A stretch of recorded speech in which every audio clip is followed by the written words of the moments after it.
नमस्कार दोस्तों, स्वागत है मेरे चैनल में। और एक हस्तरेखा के ऊपर आज टॉपिक के ऊपर बात करेंगे और बहुत इम्पोर्टेंट टॉपिक है कि क्या हम हमारी जो रेखाएं हैं उनमें कुछ परिवर्तन कर सकते हैं, कुछ चेंजेस कर सकते हैं। तो बहुत इंटरेस्टिंग बात भी है और बहुत इम्पोर्टेंट टॉपिक टॉपिक भी है। और मेरे साथ ये मतलब सिचुएशन हो भी चुकी है।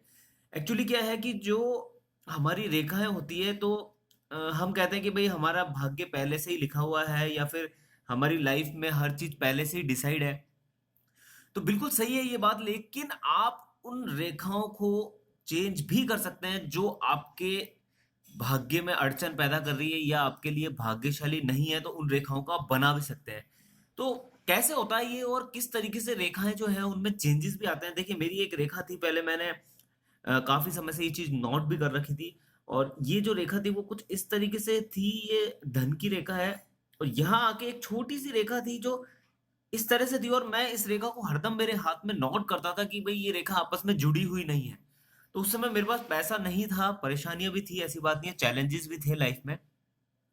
मैं मेहनत कर रहा था उसके अकॉर्डिंग। लेकिन जब से मैं पिछले 8-9 साल से जब से मैं मेडिटेशन से जुड़ा हूं, तो मेडिटेशन के बाद मुझे बहुत सी ऐसी जानकारियां मिली, बहुत सी ऐसी इंफॉर्मेशन मिली, जिससे मुझे ये पता पड़ा कि हम कुछ भी कर सकते हैं, कुछ भी अपनी लाइफ के अंदर पाना चाहें तो हम पा सकते हैं और हमारी लाइफ में चेंजेस भी कर सकते हैं मेडिटेशन के थ्रू। मेडिटेशन एक ऐसा फॉर्मूला है, एक ऐसा कंसेप्ट है जिसके थ्रू आप चाहें तो अपनी रेखाओं को भी बदल सकते हैं। कैसे? जब आप मेडिटेशन स्टार्ट करते हैं तो आपके जो चक्र हैं जो अड़चन पैदा कर रहे हैं आपकी तरक्की में, आपकी सक्सेस में, आपकी लाइफ स्टाइल को चेंज करने में, वो चक्र ऑटोमेटिक ही क्लियर हो जाते हैं, ऑटोमेटिक ही एक्टिव हो जाते हैं, काम करना स्टार्ट कर देते हैं। तो जैसे जैसे आप मेडिटेशन करेंगे वैसे वैसे आप देखेंगे आपके हाथों की जो रेखाएं हैं उनमें चेंजेस आने स्टार्ट हो जाते हैं। और मैंने ये चीज नोट करी थी 100% कि मेरी ये रेखा जो जुड़ी हुई नहीं थी वो इस तरीके से एडजॉइंट हो गई। और जब ये एडजॉइंट हुई उस समय मेरे पास ऐसी सिचुएशंस क्रिएट होने लगी ऑटोमेटिक कि मेरे पास पैसों की जो जरूरत थी मुझे, वो मेरी पूरी होने लगी। साथ साथ में जो भी मुझे लाइफ स्टाइल की सुविधाएं चाहिए थी, कार चाहिए थी या जो भी चीजें चाहिए थी, वो भी मेरी चीजें होने लगी। देखिए, मैं आपको बता देता हूँ, मेरे हाथ के अंदर ये जो रेखा इस तरीके से यहाँ से जा रही है, ये पहले यहाँ से कटी हुई थी, आपस में जॉइंट नहीं थी। और बाद में ये रेखा जो है वो बिल्कुल एडजॉइंट हो गई, एक दूसरे से जुड़ गई। तो रेखाएं जो है हम हमारे जो हमारी जो सोच है, हमारी जो एक्टिविटी है, उनसे चेंज कर सकते हैं। अगर आप पॉजिटिव सोचते हैं, आप नेगेटिव नहीं सोचते, उनसे भी रेखाएं परिवर्तित होती है, उनसे भी रेखाओं के अंदर चेंजेस होते हैं।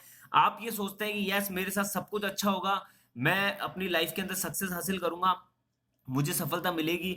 तो देखिए, लाइफ के अंदर ये चीज आप ध्यान रखिएगा कि जो भी घटना आपके साथ घट रही है या जिस भी सिचुएशन को आप फेस कर रहे हैं, वो हो सकता है उस समय आपको लग रहा हो कि ये प्रॉब्लम है, ये लाइफ के अंदर अच्छी बात नहीं है, लेकिन उसका कहीं ना कहीं आपके जीवन से ऐसा जुड़ाव जरूर होता है कि आपको आने वाले समय में ये पता पड़ता है कि ये जो बुरी परिस्थिति मेरे साथ थी ये भी किसी ना किसी अच्छाई के कारण थी, इसके अंदर भी कुछ ना कुछ पॉजिटिव चीज थी।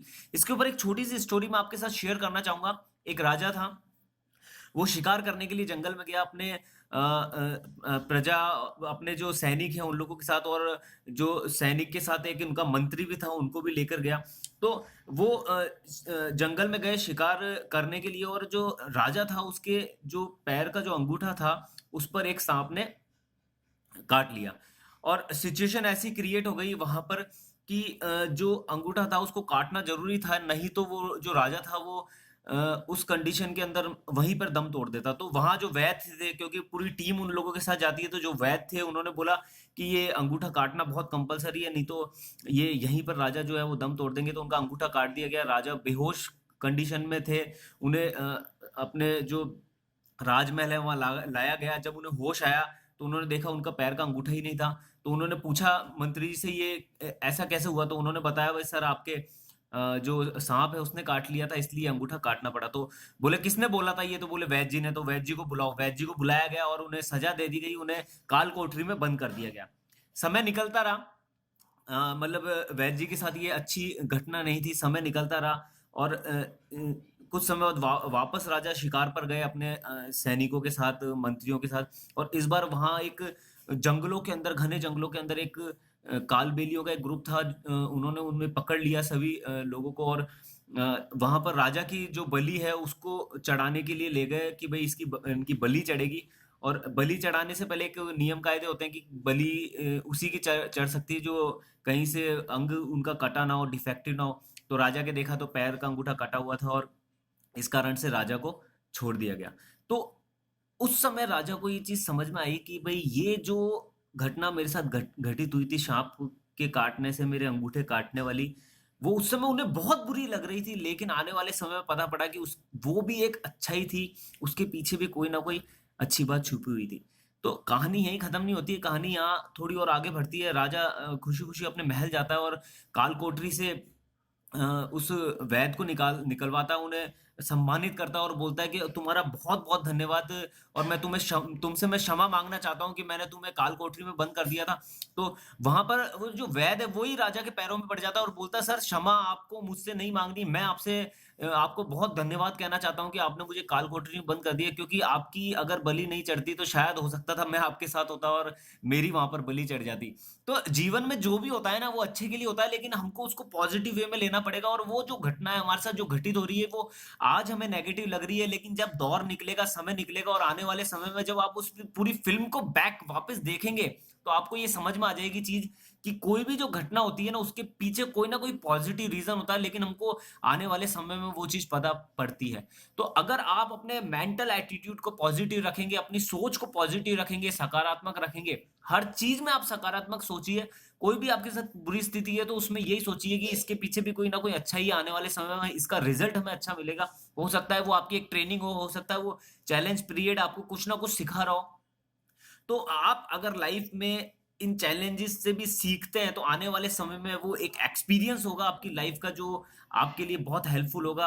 आप कोई भी बड़ा प्रोजेक्ट करेंगे, बिग प्रोजेक्ट करेंगे, तो ये जो बार बार आप गिरते हैं ना, बार बार आप तकलीफों के दौर से गुजरते हैं और उनसे जो सीखते हैं वो सारे जो सीखने का जो दौर है और उस जो आपकी ट्रेनिंग है वही आपकी लाइफ में आगे काम आती है।